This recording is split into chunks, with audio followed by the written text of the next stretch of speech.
Վարչապետ Նիկոլ Փաշինյանն այսօր այցելել է Լոռու մարզ։ Առաջին կանգառը Վանաձորում էր։ Այստեղ հիմնանորոգվել է 1,8 կիլոմետր երկարությամբ Սանկտ-Պետերբուրգ փողոցը։ Նիկոլ Փաշինյանը նաև բնակիչների հետ է զրուցել։ Բոլորը այսպես ավազի գույնի, փոշուկի ասֆալտ։ Դեռ չեմ կարող։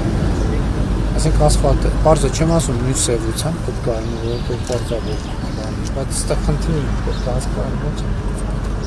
Գոնե գիտեք ինչ այն ճանապարհները որ նոր անում են,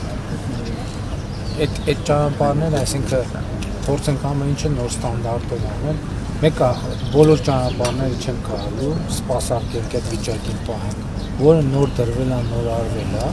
դրանք անենք, որովհետև մյուսները sense տենես մաշած են, դա չեն կարող անել, այսինքն որ ինչ որ դինամիկա է այն։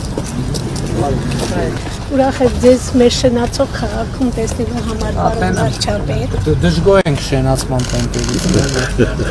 Չէ, երևում է ահագին լավ բան, ահագին բարեփոխություններ կան։ Ես տեսնում եմ ինչը լավ է, տեսնում եմ ինչը վատ է, տեսնում եմ։ Ինձ հուշելու անհրաժեշտություն չկա։ Ես եթե խնդիրներ կան, խնդիրների մասին։ Խնդիրները տնակների հարցն է։ Հիմա ասենք ձեր նկատմամբ տնակը ոնց է ձևավորվել ժողովուրդ։ Քաղաքապետարանի կողմից ասենք որ վերենք։ Երկու կատեգորիա կա, մի կատեգորիա եւ որ պետությունը ունի պարտավորություն, ասենք երկրաշարժի հետևանքով մարդը տուն է կորցրել։ Մի րոպե, եւ երկրորդը որը չունի պարտավորություն, մարդը ուղղակի տնակի մեջ է ապրում։ Պետության գործը այն է առաջին հերթին, ում նկատմամբ ունի պարտավորություն։ Ում նկատմամբ ունի պարտավորություն, այդ պարտավորությունը կկատարենք մենք, որովհետև հիմա ընդհանուր առմամբ կատարված է, բայց դեպքերն ի հայտ գալիս, որ օբյեկտիվ կամ սուբյեկտիվ պատճառով ֆիքսված չի դեպքը։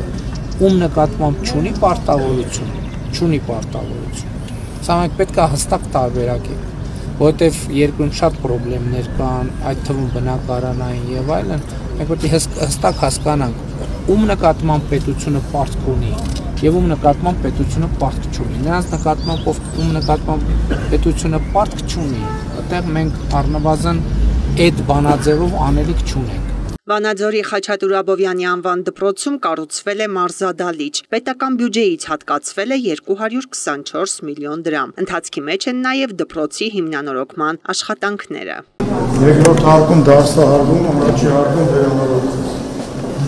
Իմաստան հանգույցները փոխվել է, դռները փոխված է որոշ տեղերում, մարտական արդեն փոխվել է, այո։ Դեռ հատակը չեն փոխել, դեպի կանենք, փոխենք այս վարկետը կամանենք, նրանք ինչ կբաղացնենք, դեպի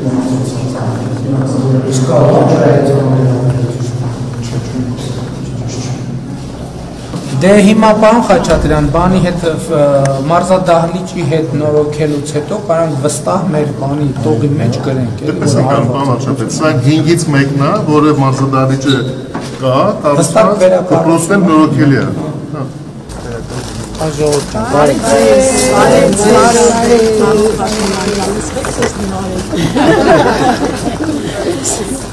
Նիհարելը,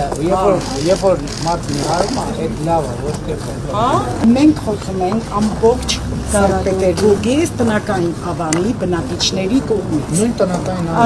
Ես հեղափոխությունից հետո YouTube-ը մասնում եմ, ես բնակարան պետք է ունեմ։ Պարոն Ղազարյան, դուք գալիս տնական ավան, ես ձեզ մի բան ասեմ։ Հեղափոխության իմաստն ու նպատակը երբեք այն չի եղել, որ մարդկանց տներ բաժանի։ Հեղափոխության նպատակն եղել է այն, որ մարդկանց աջակցի, օգնի, դրթի, դնի վիճակի մեջ, որ մարդիկ իրանք աշխատեն, վաստակեն, պետության հարկերը վճարեն եւ իրանք համար բնակարան ձեռք բերեն։ Ես նոր էլ որ մտա, ասում էի ես այդ մարդկանց հետ խոսակցության տպավորության տակ ճանապարհին մտածում էի, բա մենք այդ մարդկանց համար ամենաճիշտ ձևը ինչը կլներ, ամենաճիշտ ձևը, ասում եմ կլներ, որ մենք այդ մարդկանց երեխեքի համար նորմալ կրթություն կարենանք ապահովենք, որ այս երեխեքը մեծանան, իրանց աշխատանքով վաստակեն, իրանց տունը առնեն։ Բացի իհարկե սա բան շատ լավատեսական չի հնչում այն մարդկանց համար, ովքեր արդեն 40, 50, 60, 70 տարեկան են, բայց հիմա եթե մենք այդ բանաձևի սկզբանե դրած գնեին, ձեզնից շատերը եւ կամ ձեր երեխեքը արդեն տուն առած կլինեն, այս տնակներից դուրս եկած։